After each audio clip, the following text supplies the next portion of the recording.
ওয়ালাইকুম আসসালাম আরজু। তো হোপফুলি এখন সবাই ঠিক মতো দেখতে পাচ্ছে। ওকে, তো তাহলে আমরা এখানের মধ্যে স্টার্ট করি। অনেকদিন পর তোমাদের ক্লাস নেওয়া হইতেছে। আচ্ছা, তো এখন ফার্স্টে এখানে কোয়েশ্চেন নাম্বার 1 এ কি বলতেছে যে আমরা পেজ নাম্বার 59, দেন পেজ নাম্বার 61 আর পেজ নাম্বার 64 এর যেই চেক পয়েন্ট কোয়েশ্চেন গুলি আছে, যে টপিক গুলো আমরা কভার করছি ওগুলোর চেক পয়েন্ট গুলো দেখবো ফার্স্টে। ওকে, তো আমরা ফার্স্টে পেজ নাম্বার 59 যেটা, এখান থেকে শুরু করি। কি বলতেছে question number 1 A, the earth acts as a giant bar magnet and the geographic north pole is at the magnetic south end of the field. A নম্বরে বলতেছে draw a sketch of the earth with its magnetic field. তো এখন এখানের মধ্যে আর্থের একটা sketch করতে বলছে তার ম্যাগনেটিক ফিল্ড সহ। তো কি বলে দিছে একটা জিনিস, জিওগ্রাফিক্যালি আমাদের যে নর্থ পোলটা আছে, যে আমরা যদি আর্থটাকে এরকম ড্র করি, এটা কোনটা, এটা কি করতেছে, আমরা পেজ নাম্বার 59 এর চেক পয়েন্ট কোশ্চেন দেখতেছি।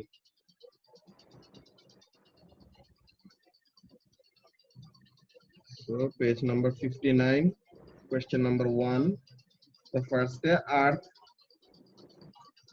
এই আমাদের আর্থ। ওকে, সুন্দর একটা সার্কেল আঁকি। আচ্ছা, তো এই হলো আমাদের আর্থ।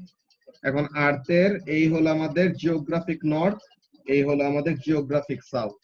ঠিক আছে, এখন বলছে জিওগ্রাফিক নর্থে আমাদের কি ম্যাগনেটিক সাউথ পোল। তো তাহলে একটা আমরা লিখি জিএন, যেটা দিয়ে আমরা বুঝবো জিওগ্রাফিক নর্থ আর জিওগ্রাফিক সাউথ।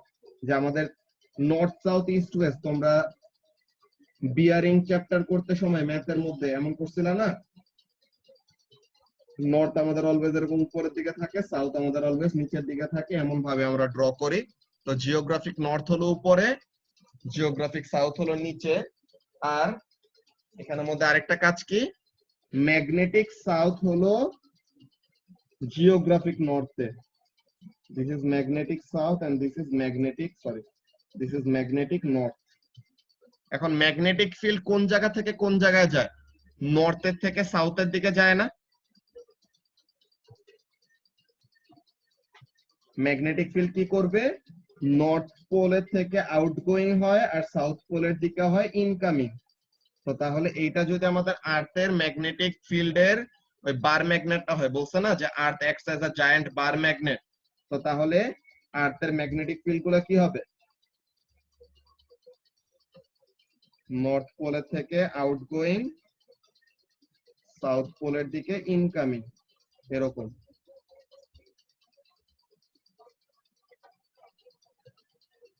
তো নর্থের থেকে সাউথের দিকে এরকম ভাবে যাবে, বুঝতে পারছো? তো এটা হলো আমাদের ফার্স্টে 1 এর এ নাম্বারের স্কেচ করতে বলছে, যে আর্থের একটা স্কেচ করে আর্থের ম্যাগনেটিক ফিল্ড কেমন দেখতে ওই জিনিসটা ড্র করতে বলছে। আমরা এই কম্পাসের এইটা মুছে দেই, কম্পাসের এইটা আমাদের দরকার নেই এখন।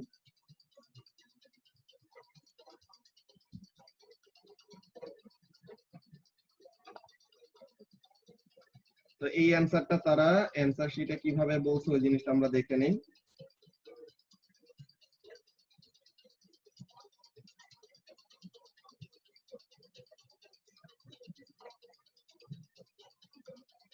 এই যে কি বলতেছে, sketch should include labels for geographic north and south poles. তো geographic north আর south ওইটা আমরা লেবেল করছি, GN দিয়ে বুঝাইছি geographic north, GS দিয়ে বুঝাইছি geographic south। R and fill lines as per bar magnet, যে বার ম্যাগনেটের যেরকম fill line ওইভাবে করে আমরা ড্র করছি with arrows pointing along the fill lines from south pole to north pole। তো তাহলে ওই যে আমরা যেমন ড্র করলাম, যে জিওগ্রাফিক নর্থের থেকে আউটগোয়িং, জিওগ্রাফিক সাউথের, কি বলে, জিওগ্রাফিক সাউথের দিকে আউটগোয়িং, জিওগ্রাফিক নর্থের দিকে ইনকামিং, এমন। বুঝতে পারছো এটা? তো এই জিনিসটা হলো, এই জিনিসটা গেল আমাদের কোশ্চেন নাম্বার 1 এর এ। তো এখন কোশ্চেন নাম্বার 1 এর বি তে কি বলতেছে ওই জিনিসটা আমরা দেখি।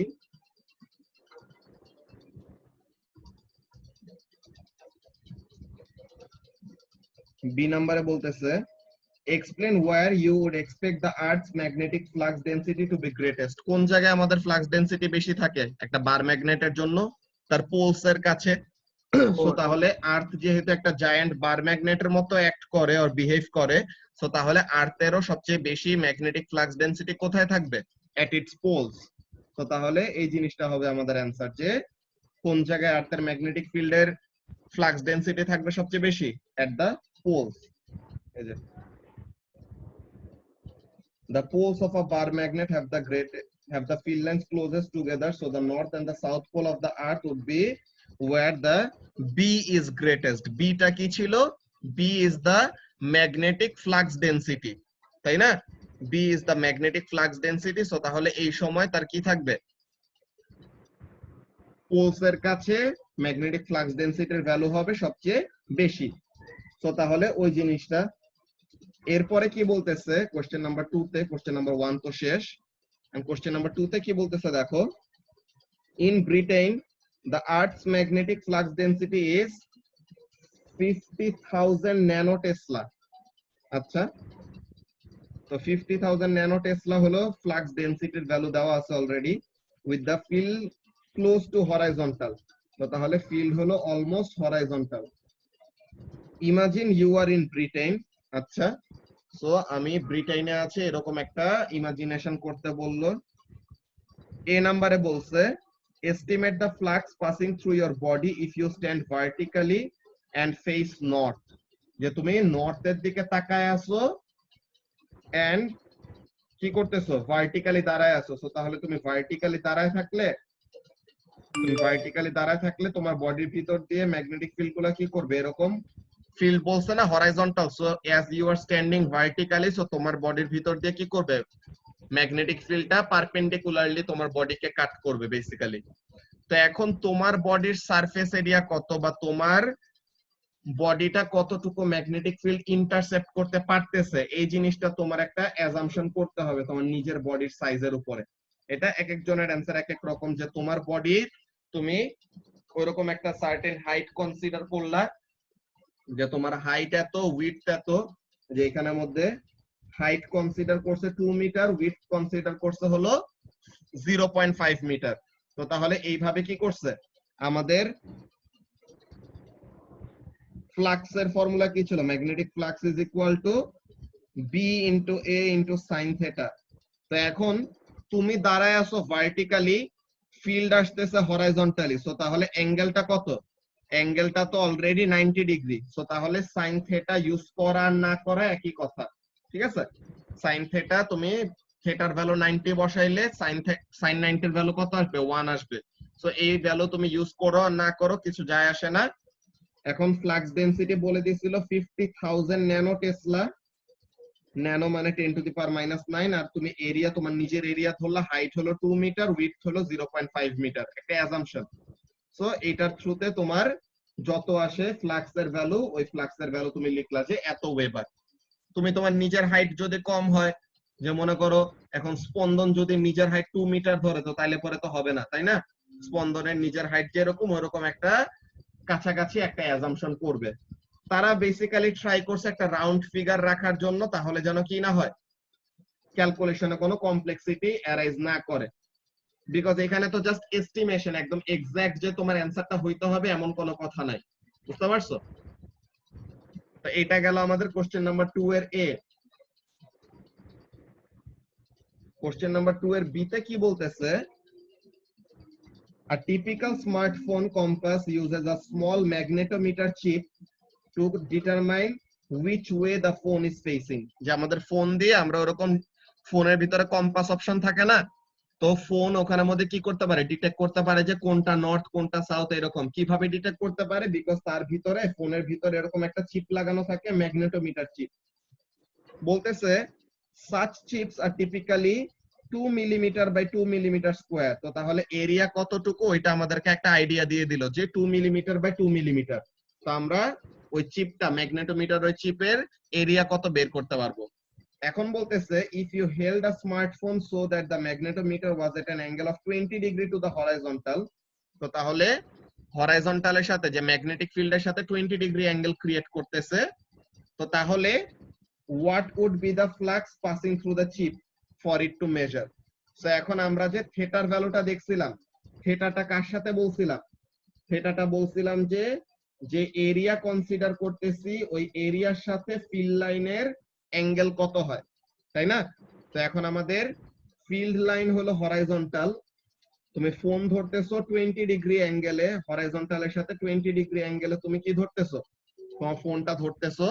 তো তাহলে এইখানের জন্য তোমার অ্যাঙ্গেলটা কনসিডার করতে হবে, বিকজ এখানের মধ্যে কি হইতেছে না, 90 ডিগ্রিতে কাট করতেছে না, এটা কি করতেছে, একটা অ্যাঙ্গেলে কাট করতেছে। সো যেহেতু এটা একটা অ্যাঙ্গেলে কাট করতেছে, so you will have to consider the angle, the area, যে তোমার ওই ম্যাগনেটোমিটার চিপটা যে আছে, ওই ছোট চিপটা ম্যাগনেটিক ফিল্ডের সাথে কতটুকু অ্যাঙ্গেল ক্রিয়েট করে আছে, ওইটাও তোমার কি করা লাগবে, কনসিডারেশনে নিতে হবে। তো তাহলে এটা যদি আমরা কনসিডারেশনে নিয়ে ক্যালকুলেশনটা করি, তো আমাদের এখানের মধ্যে বলছে কি 2 মিলিমিটার বাই 2 মিলিমিটার হলো এরিয়া। সো তাহলে 2 মিলিমিটার কে মিটারে নেওয়ার জন্য কি করতে হবে, মিলিমিটার থেকে মিটারে নেওয়ার জন্য কি করতে হয়, ডিভাইডেড বাই 1000 করতে হয় না ফারহান? জি ভাই। সো তাহলে মিলিমিটার থেকে মিটারে নেওয়ার জন্য ডিভাইডেড বাই 1000, আর অলরেডি তোমাকে ম্যাগনেটিক ফ্লাক্স ডেনসিটি কত ছিল ব্রিটেনে, 50,000 ন্যানো টেসলা। সো ওই ভ্যালু তুমি অলরেডি জানো, এন্ড এখানের জন্য অ্যাঙ্গেলটা কত হরাইজন্টালের সাথে, 20 ডিগ্রি। সো এই ভ্যালুগুলো যদি তুমি বসায় দাও, তো তাহলে তোমার ফ্লাক্সের ভ্যালুটা কত চলে আসবে, 6.8 into 10 to the power minus 11 weber. যে এখানের মধ্যে ব্যাপারটা কি করছে এরকম, this is equal to b a sine theta. তো এখন বি কত, 50,000 ন্যানো টেসলা, এরিয়া কত, 2 মিলিমিটার কে মিটারে নিলাম, আবার 2 মিলিমিটার কে মিটারে নিলাম, আর এখানে সাইন কত নিব, অ্যাঙ্গেল কত, 20 ডিগ্রি। তো এটা করলে পরে সাইন 70 হওয়ার কথা না? সাইন 70 কেন হবে? কারণ এখানে তো হরিজন্টালটা হইতেছে ম্যাগনেটিক ফিল্ড, এখন আমার তো অ্যাঙ্গেল নিতে হবে এরিয়ার সাথে, তাই না?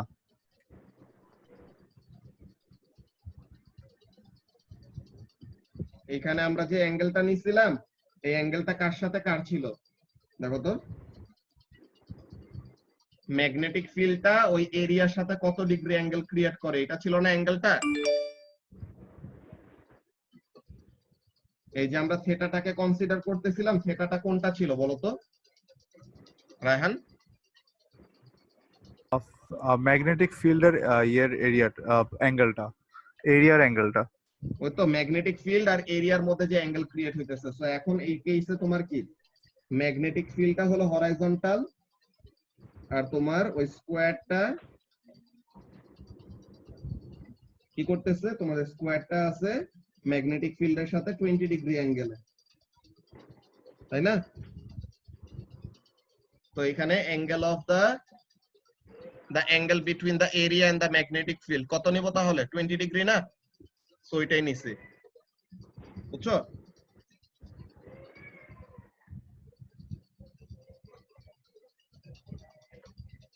যে এখানে যদি তোমার এটাতে প্রবলেম হয়, তুমি একটা কাজ করো, তুমি এখানে কম্পোনেন্ট বের করে নিতে পারো। কম্পোনেন্ট কেমন ভাবে নিবা, যে this is your magnetometer chip and this is your magnetic field. এখন এইখানে অ্যাঙ্গেলটা আছে কত, অ্যাঙ্গেলটা আছে হলো 20 ডিগ্রি। তো এখন তোমার কি হবে,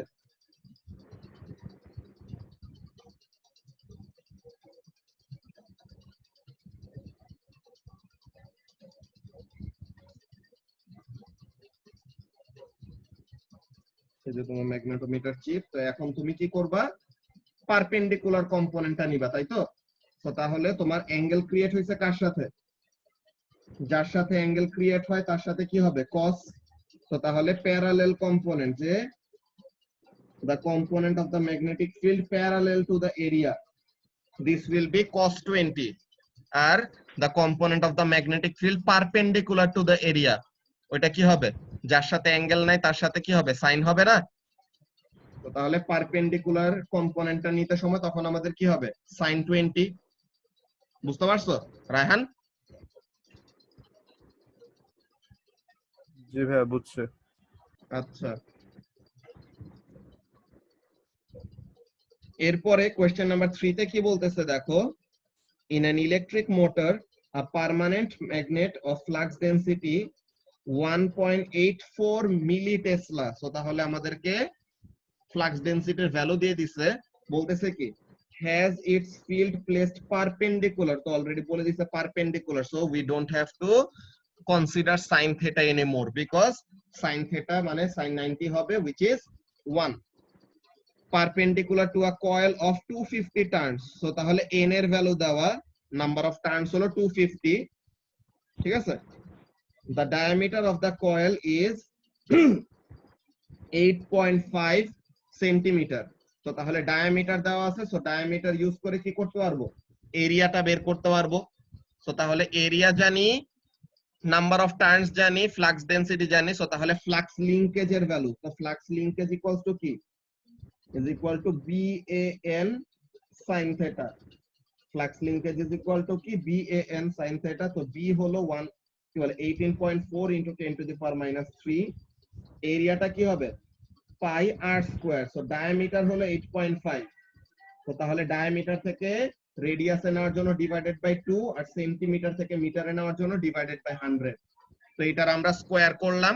ওকে, তো এটার আমরা স্কয়ার করলাম, তো এটা থেকে কি পেয়ে গেছে? এরিয়াটা এন্ড নাম্বার অফ টার্নস কত, এন্ড এখানের মধ্যে আমাদের নাম্বার অফ টার্নস হলো 250, সো নাম্বার অফ টার্নস এখানের মধ্যে 250, সো এটা বসায় দিলে আমাদের যেই ভ্যালুটা আসবে that will be the flux linkage. Okay, তো এই ভ্যালুটা বসাইলে কত আসে? 18.4 into 10 to the power minus 3 multiplied by pi into 8.5 divided by 2 into 100 squared into 250, so এটা করলে পরে কত আসে? 0.026, sorry 0.026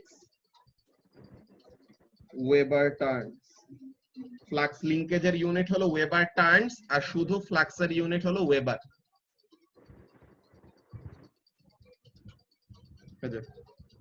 0.261 weber turns. Okay, so এটা ছিল আমাদের ফার্স্ট টপিকের যে 6C1 যে টপিকটা ছিল ওইটার চেক পয়েন্ট কোশ্চেনের অ্যানসার গুলি। এখন আমরা পরের চ্যাপ্টারটার মধ্যে চলে যাই যে ওখানের মধ্যে চেক পয়েন্ট কোশ্চেন গুলাতে কি ছিল।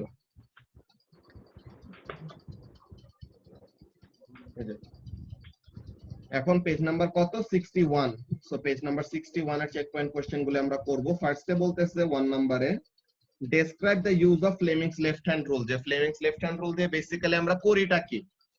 দুইটা ওভারল্যাপিং ম্যাগনেটিক ফিল্ড থাকলে পরে সেই ডিরেকশনে ফোর্সটা এক্সার্ট হবে, যে একটা কারেন্ট ক্যারিং ওয়্যার একটা পার্মানেন্ট ম্যাগনেট বা অন্য একটা অলরেডি এক্সিস্টিং ম্যাগনেটিক ফিল্ডের মধ্যে আসলে কি হবে? ওই কারেন্ট ক্যারিং ওয়্যার একটা ফোর্স ফিল করবে, সো এই ফোর্সের ডিরেকশনটা আমরা কি করতে পারি? ফ্লেমিংস লেফট হ্যান্ড রুল দিয়ে ডিটারমাইন করতে পারি। তো এটা হলো আমাদের মেইনলি মোটর ইফেক্টের সময় ফোর্সের ডিরেকশন কোন দিকে হয় ওইটা বের করার একটা টেকনিক।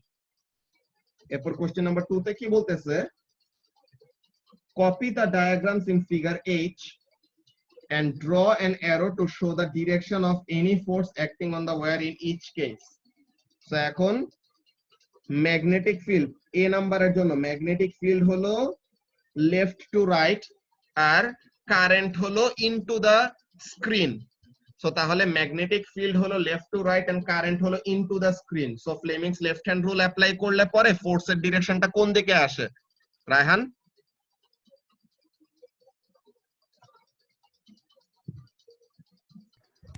জি স্যার, কি বলছেন খেয়াল করিনি। এই যে কোশ্চেন নাম্বার 2 এর জন্য ফোর্সের ডিরেকশন কোন দিকে হবে? আচ্ছা একটু magnetic field that is north two south হলো কিসে? ভাই Left থেকে ডাউনওয়ার্ড right হবে, এ। ডাউনওয়ার্ড হবে। ডাউনওয়ার্ড হবে, ভেরি গুড।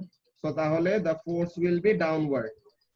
তো এরকম সেম ওয়েতে আমরা Fleming's left hand rule apply করে বি নাম্বারের জন্য যদি ডিরেকশন বের করতে চাই, যে বি নাম্বারের জন্য ম্যাগনেটিক ফিল্ড আগের মতোই আছে আর কারেন্টের ডিরেকশন হলো আপওয়ার্ড। তো তাহলে কারেন্ট হলো আপওয়ার্ড, ম্যাগনেটিক ফিল্ড হলো লেফট টু রাইট। সো তাহলে ফোর্সের ডিরেকশনটা কোন দিকে হয়? এটা কেমনে ডিরেকশনটা বোঝায় এটা? ইনটু দ্য স্ক্রিন আসে না, যে অ্যাওয়ে ফ্রম ইউ, ওরকম আসে না? জি জি ভাই, হ্যাঁ ঠিক তো ঠিক আছে। তাহলে এটা হবে আমাদের into the board or into the screen or into the page, যেটাই বলো। বুঝতে পারছো যে ম্যাগনেটিক ফিল্ড হলো লেফট থেকে রাইট, সো লেফট থেকে রাইটে হবে ইন্ডেক্স ফিঙ্গার আর সেকেন্ড ফিঙ্গার বা মিডল ফিঙ্গার হবে আপওয়ার্ড। সো তাহলে এইভাবে ফ্লেমিংস লেফট হ্যান্ড রুলটা যদি অ্যালাইন করি তো ফোর্সের ডিরেকশনটা কোন দিকে আসে? Away from you, that is going into the screen. Okay, so তাহলে এইটা। এন্ড সি নাম্বারের জন্য দেখো, সি নাম্বারের ব্যাপারটা ইন্টারেস্টিং। ম্যাগনেটিক ফিল্ডের ডিরেকশন আর কারেন্টের ডিরেকশন হলো সেম। তারা যদি প্যারালেল থাকে একজন আরেকজনের সাথে, তাহলে কি কোনো ফোর্স এক্সার্ট হবে? এই চ্যাপ্টারটা কি আগে পড়া ফেলছো? হ্যাঁ, আচ্ছা ভিডিওগুলো আছে গ্রুপে, সমস্যা নাই, দেখতে পারবা। আচ্ছা আচ্ছা, তো তাহলে ম্যাগনেটিক ফিল্ডের ডিরেকশন আর কারেন্টের ডিরেকশন যদি কি হয়, সেম ডিরেকশনে হয়, প্যারালেল হয়, তো তাহলে কোনো আমাদের ফোর্স আসবে না। তো এই জিনিসগুলো এখানের মধ্যে লেখা, যে ফোর্স হলো ফার্স্ট একটা ডাউনওয়ার্ড, এরপর একটা away from the reader, that is away from you, আর আরেকটা সি নাম্বার হলো নো ফোর্স। আর ফার্স্টে ফ্লেমিংস লেফট হ্যান্ড রুলের ইউজটা কি? Fleming's left hand rule connects directions of magnetic field, electric current and force when determining effect of current carrying conductor in a magnetic field. Thumb আমাদেরকে ফোর্সের direction দেয়, first finger magnetic ফিল্ডের direction and second finger আমাদের conventional current, that is positive to negative ডিরেকশনে কারেন্টের ডিরেকশনে align করা থাকে। ওকে, সো এখন এখানের মধ্যে কাজটা কি? কোশ্চেন নাম্বার 3 তে কি বলতেছে দেখি। কোয়েশ্চেন নাম্বার 3 এর জন্য বলতেছে many real motors use electromagnets to create magnetic field that causes their rotor to spin. তো তাহলে আসল মোটর গুলাতে আমরা তো পার্মানেন্ট ম্যাগনেটের জন্য এক্সপ্লেনেশন পড়ছি, কিন্তু অ্যাকচুয়ালি রিয়েল মোটরে তারা কি ইউজ করে? রিয়েল মোটরের মধ্যে তারা ইলেকট্রোম্যাগনেট ইউজ করে। ইলেকট্রোম্যাগনেট ইউজ করার অ্যাডভান্টেজটা কি? ইলেকট্রোম্যাগনেট ইউজ করার অ্যাডভান্টেজ হলো আমাদের নিজেদের ইচ্ছা মতো আমরা কি করতে পারবো? স্ট্রেংথ অফ দা ম্যাগনেটিক ফিল্ডটাকে ম্যানিপুলেট করতে পারবো, যে ইচ্ছা হলে ম্যাগনেটিক ফিল্ডের স্ট্রেংথ বাড়াইতে পারি, ইচ্ছা হলে ম্যাগনেটিক ফিল্ডের স্ট্রেংথ কমাইতে পারি। ওকে, সো তাহলে ইচ্ছা মতো যদি আমরা ম্যাগনেটিক ফিল্ডের স্ট্রেংথ চেঞ্জ করতে পারি, so we can control or we can manipulate the velocity at which the rotor will spin. তো তাহলে এই জিনিসটা। আচ্ছা, আসওয়াদ অলরেডি ওই ফ্লেমিংস লেফট হ্যান্ড রুলের ডিরেকশন গুলার অ্যানসার দিছে ফেসবুকে, থ্যাংক ইউ। তো এখন এখানে সি নাম্বার 3 নাম্বারের জন্য যেটা বলতেছিলাম, যে give one advantage and one disadvantage of building motor which uses electromagnets rather than permanent magnets. তো একটা অ্যাডভান্টেজ তো বললাম যে নিজেরা কি করতে পারবো, স্পিডটাকে ম্যানিপুলেট করতে পারবো, যে ইচ্ছা করে স্পিডটাকে বাড়াইতে পারি, কমাইতে পারি নিজেদের উইল ওয়াইজ।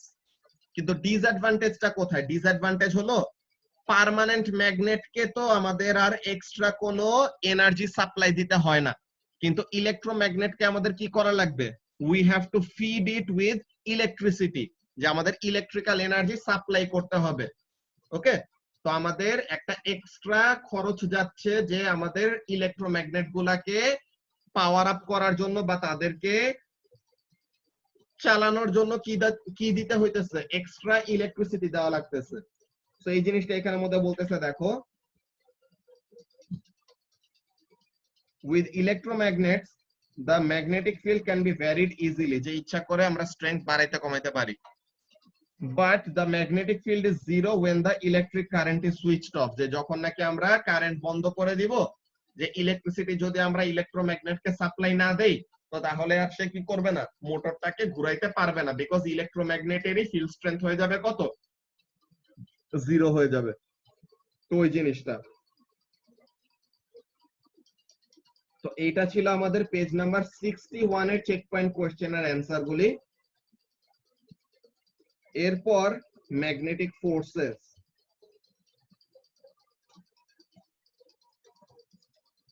এইখানের মধ্যে কি বলতেছে দেখো ফার্স্টে কোশ্চেন নাম্বার 1 কোশ্চেন নাম্বার 1 এ বলতেছে এ নম্বরে আচ্ছা এক্সাম হিন্টে কি বলতেছে if a question as in 1C asks you to comment on x you will need to connect together at least two pieces of information to give a judgment about x যে কোন একটা কিছু ব্যাপারে যদি comment করতে বলে তো তাহলে কমেন্ট করতে সময় কি করা লাগবে তোমার দুইটা at least certain amount of information use করে ওটাকে কি করবা দিয়ে তোমার অ্যানসারটাকে জাস্টিফাই করবা বা তোমার কমেন্টটাকে জাস্টিফাই করবা বুঝতে পারছো তো তাহলে এখন এখানের জন্য আমরা দেখি এই কোশ্চেনগুলোতে কোনটা কি বলতেছে ঠিক আছে তো ফার্স্টে 1 এর এতে বলতেছে how much force would be experienced by a 12 centimeter wire তো লেন্থ হলো 12 centimetre carrying a 0.8 ampere current তো তাহলে কারেন্টের ভ্যালু হলো 0.8 আর পারপেন্ডিকুলার সো তার মানে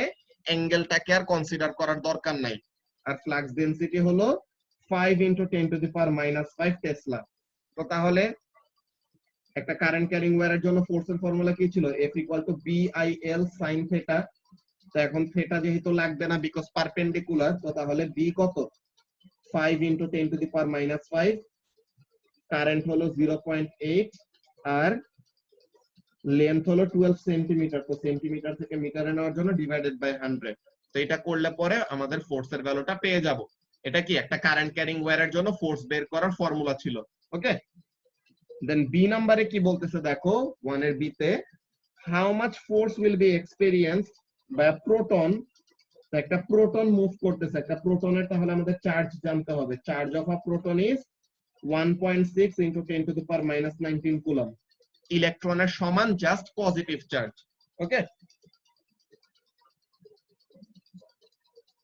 আচ্ছা আসলে একটা কোশ্চেন করছে পুল স্ট্রেংথ এর কিসে ডিফারেন্স আসে ফিল্ড স্ট্রেংথে ডিফারেন্স আসে বেসিক্যালি আসওয়াত ফিল্ড স্ট্রেংথের মধ্যে আমাদের ডিফারেন্সটা হয় কিসে যে পার্মানেন্ট ম্যাগনেটের তো তোমার যত স্ট্রেংথে থাকুক ওই স্ট্রেংথটা কি থাকবে ফিক্স থাকবে ওই স্ট্রেংথ তুমি বাড়াইতে কমাইতে পারবা না কিন্তু তোমার ইলেকট্রোম্যাগনেট তুমি চাইলেই যত ইচ্ছা তত স্ট্রং বানাইতে পারো by applying larger and larger amount of current বুঝতে পারছো তো তাহলে ওখানে মধ্যে আমাদের মেইন ডিফারেন্সটা যে ইলেকট্রোম্যাগনেটের স্ট্রেংথটাকে আমরা ম্যানিপুলেট করতে পারি যে ইচ্ছা করে স্ট্রেংথ আমরা বাড়াইতে পারি যত ইচ্ছা যত বেশি কারেন্ট দিব তত ইলেকট্রোম্যাগনেটের স্ট্রেংথটা বাড়বে তো ওই জিনিসটা বলছিল বুঝছো আচ্ছা সো তাহলে আমরা যেটা বলতেছিলাম তো প্রোটনের চার্জ হলো 1.6 into 10 to the power minus 19 coulomb velocity দেওয়া আছে হলো 500 মিটার পার সেকেন্ড তো একটা সিঙ্গেল একটা চার্জড পার্টিকেলের জন্য হ্যাঁ সিঙ্গেল একটা চার্জ পার্টিকেলের জন্য ফোর্সের ফর্মুলা কি ছিল F = BVQ এটা ছিল না যে flux density into velocity into charge of the charge particle into sin theta basically কিন্তু এটা তো আমাদের এখন দরকার নাই বিকজ পারপেন্ডিকুলারলি যাবে এই যে বলছে ট্রাভেলিং অ্যাক্রস অ্যাক্রস বলতেই কি অ্যাক্রস বলতেই হলো পারপেন্ডিকুলার তো তাহলে B হলো 5 into 10 to the power minus 5 velocity হলো 500 আর চার্জ হলো 1.6 into 10 to the power minus 19 তো এখানে থেকে আমরা কি পেয়ে যাব B নাম্বারের অ্যানসারটা পেয়ে যাব সো এটা হলো আমাদের A এর অ্যানসার এটা হলো আমাদের B এর অ্যানসার এরপরে 1 এর সি তে কি বলতেছে 1 এর সি তে বলতেছে how fast would a proton need to travel in order for the electromagnetic force on it to make it orbit the earth at its surface তো তাহলে প্রোটনকে কত ভেলোসিটিতে ঘুরতে হবে তাহলে যেন কি হয় প্রোটনের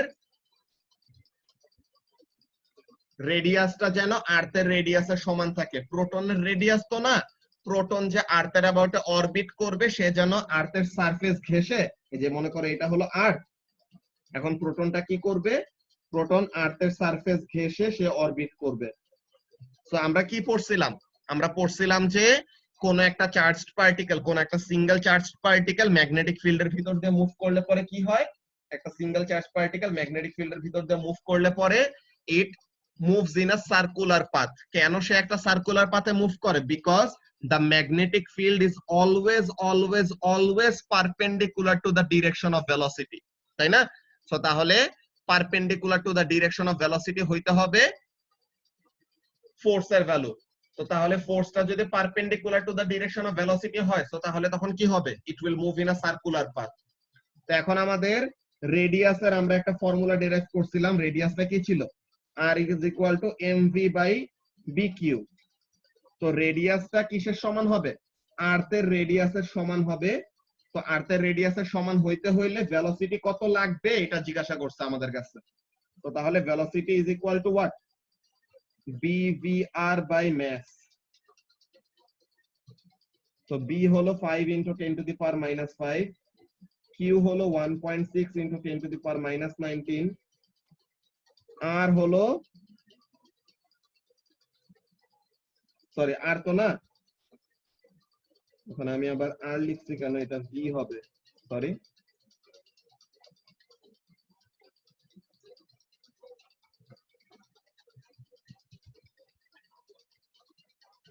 আচ্ছা ঠিকই ছিল তো।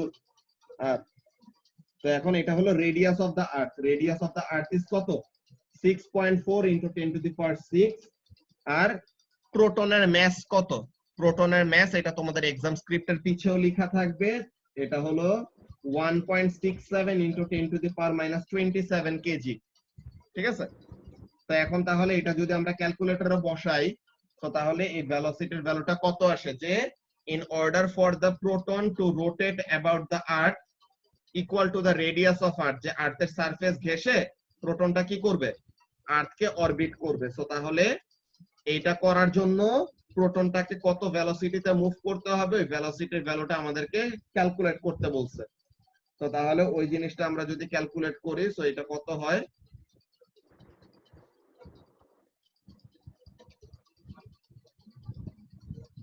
এই ক্যালকুলেশনটা করলে পরে ইনসেন একটা ভ্যালু আসে, 3.1 into 10 to the power 10 metre per second. এখন এই ভেলোসিটির ভ্যালুটা আনরিয়েলিস্টিক একটা ভ্যালু, অর এটা একটা উইয়ার্ড একটা ভ্যালু। কেন? বিকজ স্পিডের ভ্যালুটা যদি আমরা ভালো মতো খেয়াল করি, পাওয়ারটা যদি দেখো, পাওয়ারটা কত? 10 to the power 10। এখন সবচেয়ে ফাস্টেস্ট স্পিডটাই কত যেটা আমাদের পসিবল? Speed of light, which is 3 into 10 to the power 8 metre per second. তো তাহলে প্রোটনের আর্থের অ্যাবাউটে অরবিট করার জন্য তার কি হইতে হবে? তার ভেলোসিটি হইতে হবে স্পিড অফ লাইটের থেকেও বেশি। তো স্পিড অফ লাইটের থেকেও যদি বেশি হইতে হয় ভেলোসিটি, সো তাহলে এটা তো অ্যাকচুয়ালি আমাদের ফিজিবল না, বা এটা আমাদের নরমালি পসিবল না। এটা জাস্ট একটা হাইপোথেটিক্যাল একটা ব্যাপার। তো এই অ্যানসারটা তারা কিভাবে করে বলতেছে এটা আমরা দেখি। ফার্স্টে এই তারা ফোর্সের ভ্যালুগুলো দুইবার বের করলো, দেন স্পিডটা বের করছে কত? 3.2 into 10 to the power 10 metre per second.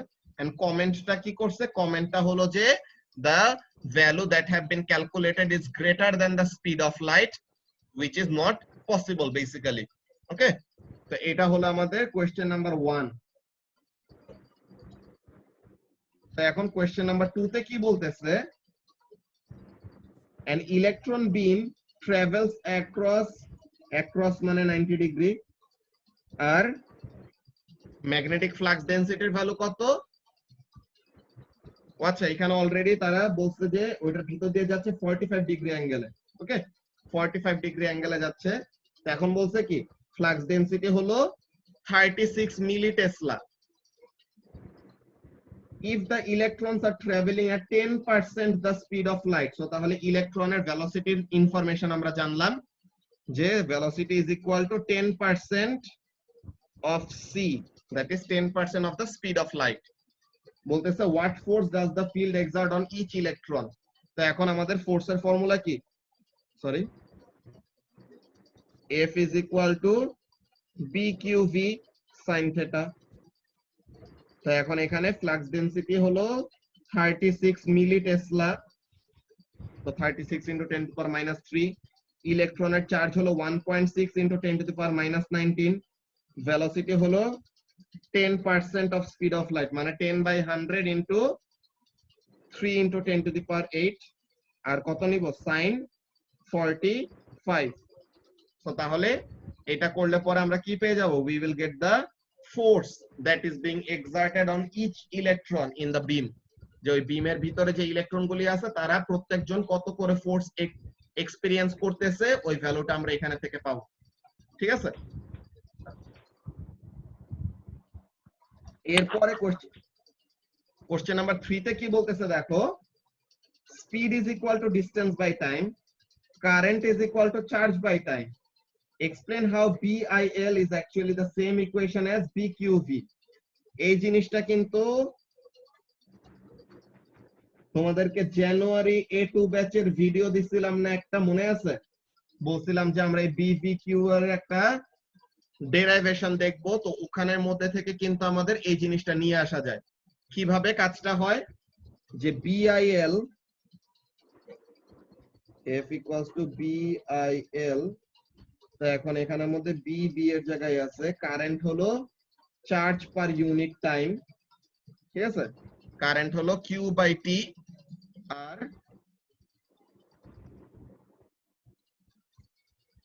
এটার সাথে কি আছে মাল্টিপ্লাইড বাই L। তো এখন B ইনটু Q, এখন L ডিভাইডেড বাই T যদি করি, L বাই T মানে কি, a certain length divided by time। তো লেন্থ ডিভাইডেড বাই টাইম করলে আমরা কি পাবো, or distance divided by time করলে আমরা কি পাবো, স্পিড পাবো না? তো তাহলে this will give us BQV। তো এই জিনিসটাই বলতেছে কোশ্চেন নাম্বার 3 তে, যে কেন BIL and BQV সেম জিনিস। সো এইভাবে করে আমরা বলতে পারি। এটা একদম জাস্ট জেনারেল একটা প্রুফ, কিন্তু জ্যান A2 ব্যাচের ওই ভিডিওর মধ্যে ডিটেইলড ওয়েতে যে আমরা ফ্লাক্স ডেনসিটির ভ্যালু, দেন কারেন্টের যে I is equal to NA VQ, যে সব ফর্মুলা গুলো ছিল সবগুলো একসাথে ইনকর্পোরেট করে সুন্দর মতো লজিক্যাল ওয়েতে আমরা কি করছিলাম, ডেরাইভ করছিলাম। তো এই কোশ্চেন নাম্বার 3 এর জন্য আমরা এতটুকু করলে পরেই হবে, যে F equal to BIL, তারপরে I কে লেখা যায় চার্জ বাই টাইম। তো এখন লেন্থ বাই টাইম মানে হলো স্পিড, তো তাহলে চার্জের জায়গায় চার্জ আছে, লেন্থ বাই টাইমটাকে স্পিড হিসেবে বসাই দিছি। বুঝতে পারছো? আচ্ছা, এই মিটিং এর টাইম 2 মিনিটস এর কম আছে, তোমরা নেক্সট মিটিংটায় জয়েন করো, ওখানে আমরা কোশ্চেন নাম্বার 4 টা দেখতেছি। ওকে,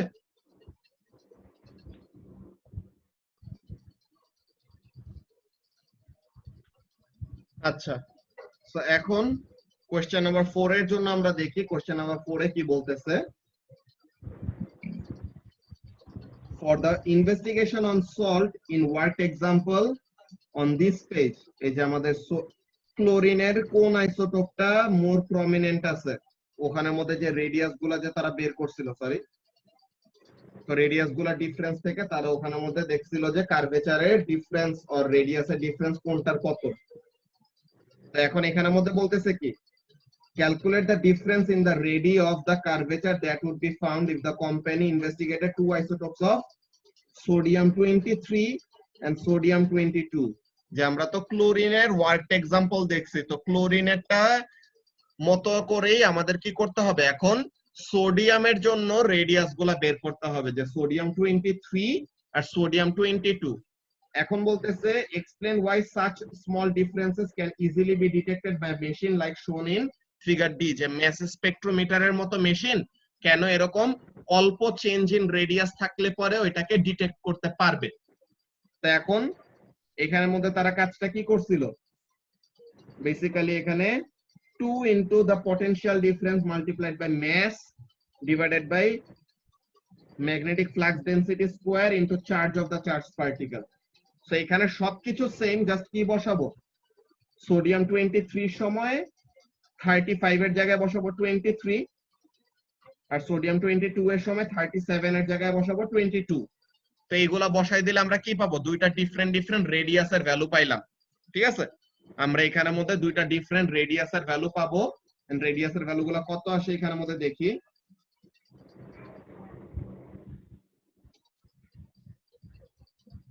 যে এখানের জন্য ফার্স্টে কোশ্চেন নাম্বার 2 এর জন্য দেন V is equal to L by T, I is equal to Q by T। So তাহলে এখানে থেকে B BQ এমন ভাবে শো করছিল তারা, এটা একদম ইজি।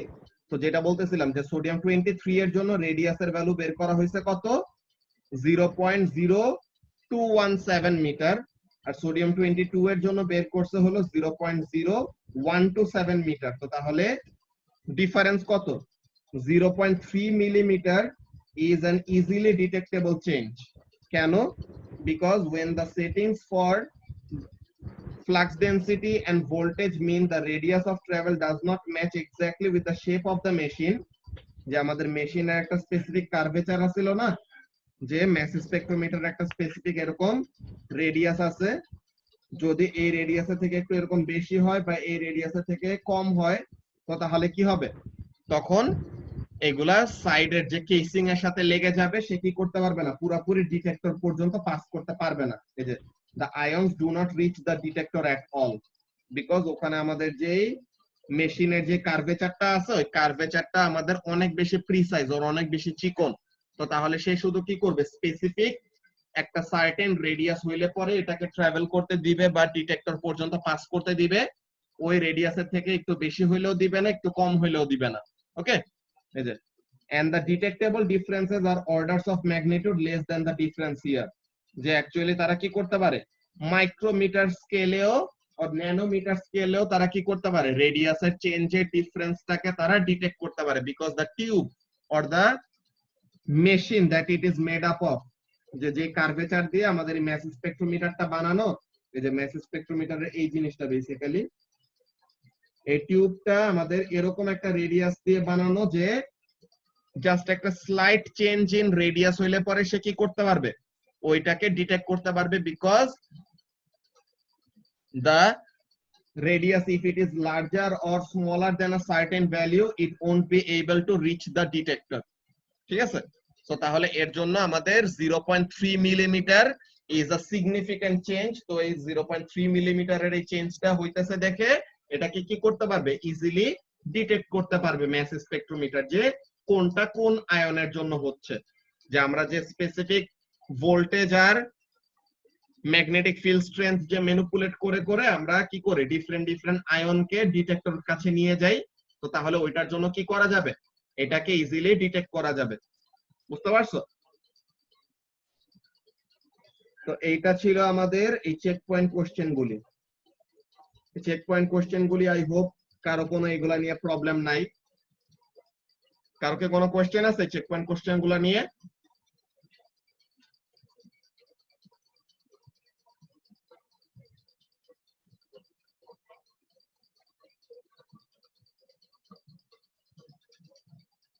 আচ্ছা, সো কারো যদি কোনো প্রবলেম না থাকে দ্যাটস ভেরি গুড।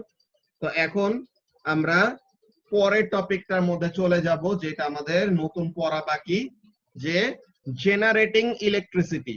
এই ব্যাপারটা কিন্তু তোমাদেরকে যে ও লেভেলস এর ব্যাচের যে ভিডিওগুলো দিছিলাম ওখানের মধ্যে থেকে কয়টা জিনিস দেখার কথা, যে already you know Faraday's law of induction, আর ফ্যারাডেস ল অফ ইন্ডাকশন ওইভাবে পুরোপুরি নাম না জানলেও একটা জিনিস জানো, যে ইলেকট্রোম্যাগনেটিক ইন্ডাকশন ব্যাপারটা কি হয়, যে whenever you will cut the magnetic field lines with a conductor, যে তুমি যদি কোনো একটা কন্ডাক্টিং ম্যাটেরিয়াল দিয়ে কি করো, ম্যাগনেটিক ফিল্ড লাইন কাট করো, তখন কি হবে, it will induce a electric voltage or it will induce an EMF in the conductor। তো ওই কন্ডাক্টরের মধ্যে কি হবে, ভোল্টেজ ইনডিউস হবে।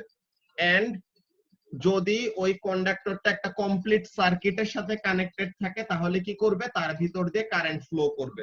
ওকে, তো এখন এখানের মধ্যে ব্যাপারগুলো কি, ওই জিনিসগুলো আমরা আস্তে আস্তে লেখা শুরু করি, যে ইলেকট্রোম্যাগনেটিক ইন্ডাকশনের কাজটা কি হয়। ওকে, ইলেকট্রোম্যাগনেটিক ইন্ডাকশনের মধ্যে ব্যাপারটা কি থাকে, ওই জিনিসটা ফার্স্ট আমরা লিখে নেই।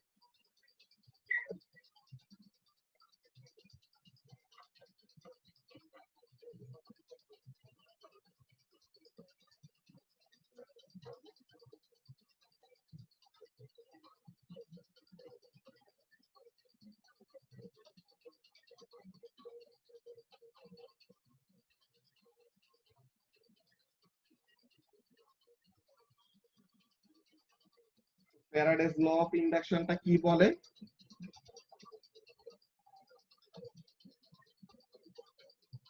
it states that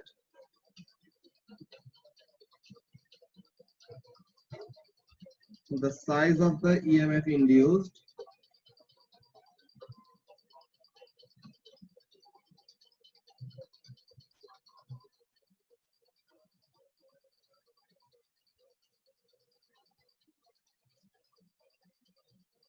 or produced, যেটাই বলো, is directly proportional to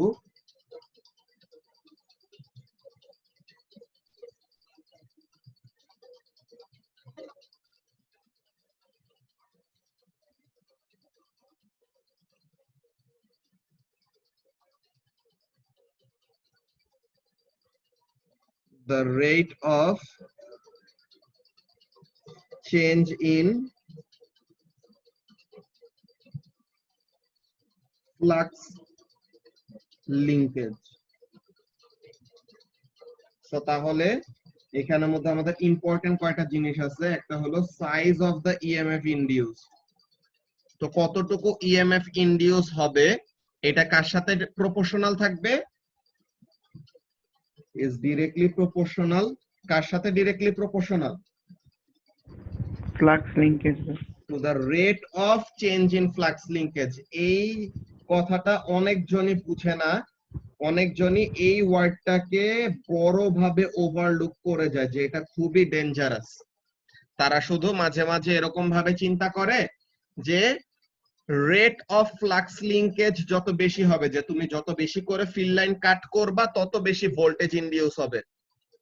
বেশি ফিল লাইন কাট করলে ভোল্টেজ ইনডিউস বেশি হয়, আর বেশি হওয়ার কথা, কিন্তু এখানের মধ্যে একটা ব্যাপার আছে যে চেঞ্জ ওয়ার্ডটা আমাদের খুবই বড় একটা ডিটারমাইনিং ফ্যাক্টর, যে আমাদের ফ্লাক্স লিংকেজটাকে কনস্ট্যান্ট রাখলে হবে না, যে তুমি প্রথম সেকেন্ডে 5টা ফিল লাইন কাট করলা, এর পরের সেকেন্ডেও যদি তুমি 5টাই ফিল লাইন কাট করো, তাহলে ফিল লাইন কাটিং কিন্তু তোমার চেঞ্জ হইলো না।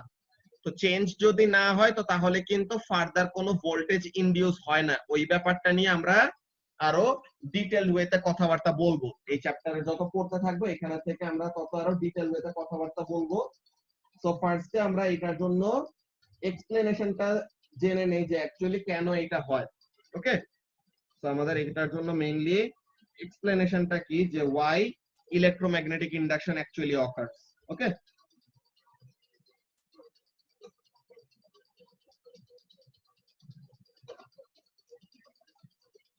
তো এখন এখানের মধ্যে আমাদের ইলেকট্রোম্যাগনেটিক ইন্ডাকশনের কাজটা কি?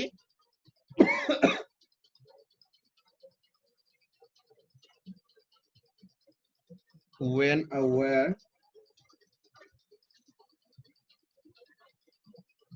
is moved through a magnetic field,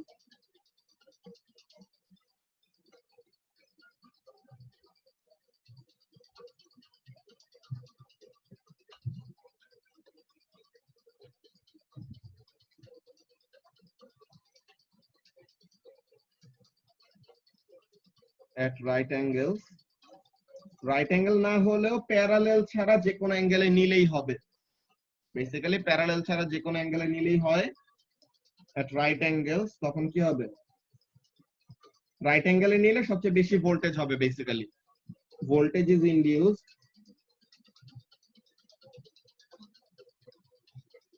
because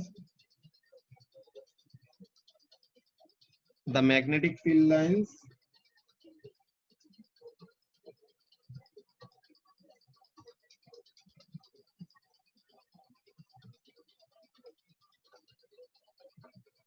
are cut by the wire,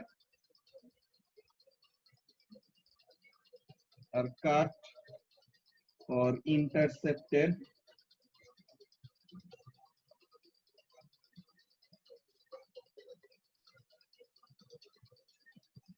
by the wire, and যতগুলা ফিল লাইনকে ইন্টারসেপ্ট করে বা যতগুলা ফিল লাইনের সাথে আমাদের কোন একটা কয়েল ইন্টারঅ্যাক্ট করে, ওই জিনিসটাকে আমরা কি বলছিলাম? ফ্লাক্স লিংকেজ বলছিলাম না? যে ম্যাগনেটিক ফ্লাক্স লিংকেজের ব্যাপারটা কি ছিল?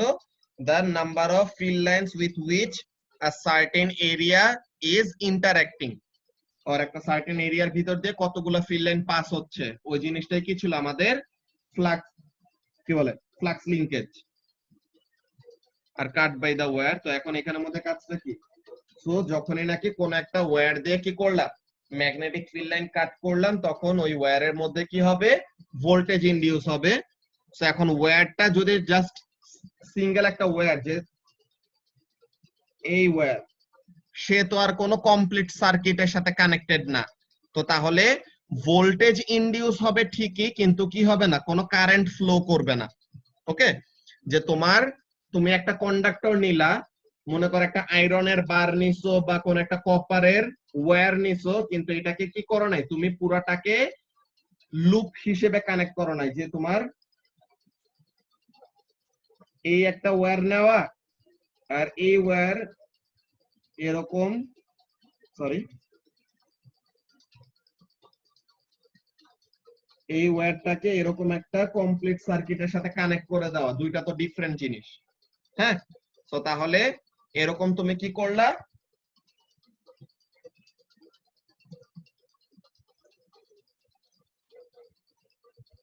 কি হইলো এখানের মধ্যে স্ক্রিনের লেখাটা আসতেছে না কেন?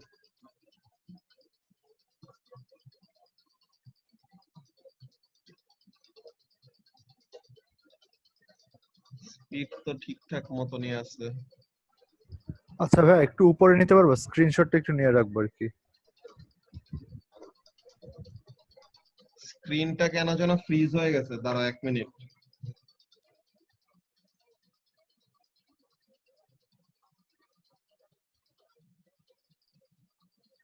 এই যে রায়হান,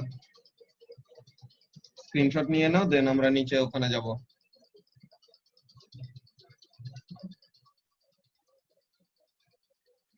হ্যাঁ ভাই, নাও শেষ। আচ্ছা, তো তাহলে এখানের মধ্যে যেটা বলতেছিলাম, যে জাস্ট একটা এরকম স্ট্রেইট একটা ওয়্যার, আর এই স্ট্রেইট ওয়্যারটাকে একটা একটা এন্ডের সাথে আরেকটা এন্ড এরকম কানেক্ট করে দাও, দুইটা তো ডিফারেন্ট জিনিস। সো তুমি যদি জাস্ট একটা স্ট্রেইট একটা ওয়্যার ইউজ করো, ওইটা দিয়ে ম্যাগনেটিক ফিল্ড লাইন কাট করো, ভোল্টেজ যে ইনডিউস হবে না এমন না, ভোল্টেজ ঠিকই ইনডিউস হবে, ইএমএফ উইল বি ইনডিউসড। কিন্তু যদি কোনো একটা সার্কিট কমপ্লিট না থাকে তাহলে কি কারেন্ট ফ্লো করে? যদি কোনো একটা সার্কিট কমপ্লিট না থাকে তো তাহলে তো তার ভিতর দিয়ে কারেন্ট ফ্লো করবে না। তো তাহলে এর জন্য কি হয় না, এর জন্য তার ভিতর দিয়ে কোনো কারেন্ট ফ্লো করে না। ওকে, আর যদি তাকে একটা কমপ্লিট সার্কিটের মধ্যে কানেক্ট করে দেয় তখন হোয়াট উইল হ্যাপেন, তখন যে সুন্দর মতো ভোল্টেজও ইনডিউস হবে, and that induced voltage will cause a flow of current as well, তাই না? তো এই ব্যাপারটা আমরা এখানের মধ্যে লিখবো। কি বলতেছিলাম,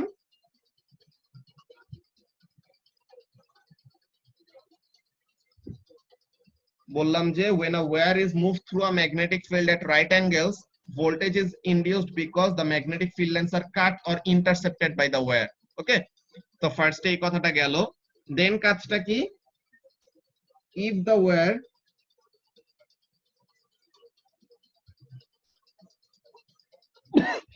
is connected to a complete circuit,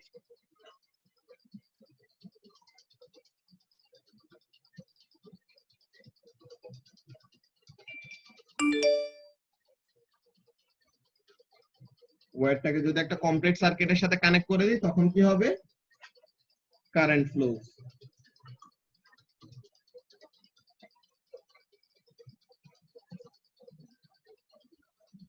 এখন সেম ইফেক্ট আমাদের এরকম হবে যে আমরা কি করছি, ম্যাগনেটকে স্টেশনারি রাখে ওয়্যারটাকে মুভ করাইছি।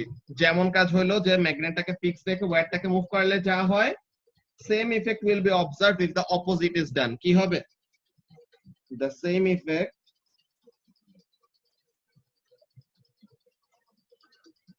is observed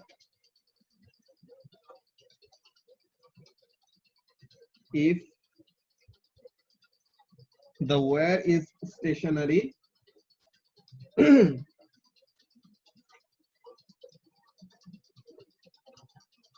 and the magnet is moved. Basically কি থাকতে হবে, there must be a relative motion between the wire and the magnetic field. Okay, and the magnet is moved.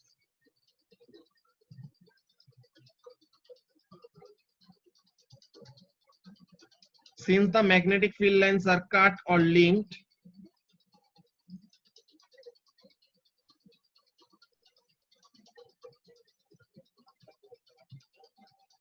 since the magnetic fields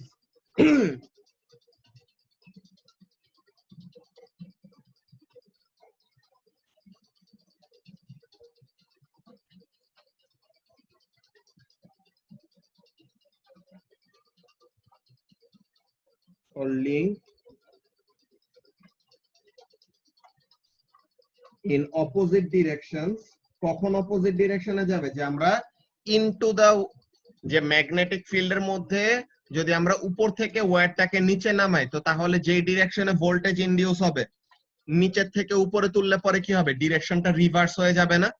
তো তাহলে magnetic field লাইনটাকে যদি আমরা different ডিরেকশনে কাট করি, তো তাহলে ভোল্টেজটাও কি হবে? চেঞ্জ হইতে থাকবে। যে একবার এক ডিরেকশন ইনডিউস হইলে এর পরের বার অন্য ডিরেকশন ইনডিউস হবে if we change the direction of cutting the magnetic field.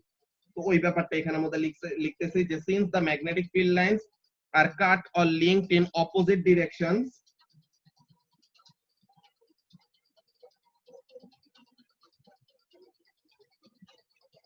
the current is also changing direction.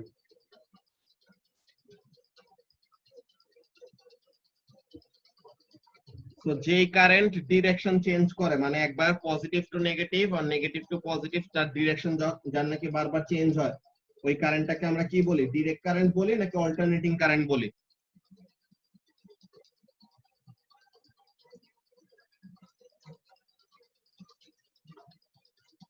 Alternating current ভাই। Alternating current, very good. So তাহলে এইটা হলো আমাদের বেসিক যে ইলেকট্রোম্যাগনেটিক ইন্ডাকশনের সময় আমাদের ব্যাপারটা কি হয় ওই জিনিসটা। এন্ড অ্যাকচুয়ালি এটার ডিপ একটা এক্সপ্লেনেশন আছে, ওই জিনিসটা তোমাদের সামনাসামনি ক্লাস যখন নাকি নিব তখন ওখানের মধ্যে আমরা ক্লিয়ার করব, ঠিক আছে? এখনের জন্য আমরা জাস্ট এতটুকু জিনিসটা এখন পর্যন্ত জেনে রাখবো, দেন আমাদের নেক্সট ক্লাসে এইটা রিলেটেড ফর্মুলা এন্ড লেনজেস ল, খুবই ইম্পর্টেন্ট একটা জিনিস। এই লেনজেস ল জিনিসটা ইন্টারেস্টিং প্লাস হালকা একটু ট্রিকি। সো তাহলে এই জিনিসটা আমাদের খুবই ভালো মতো বুঝতে হবে, ঠিক আছে? এই জিনিসটা আমাদের খুবই ভালো মতো বুঝতে হবে, নাইলে পরে কয়েকটা স্পেসিফিক কোয়েশ্চেনে তোমরা প্রবলেম ফেস করবা। তো আমরা আজকে ক্লাসটা এখানের মধ্যে শেষ করব, ঠিক আছে?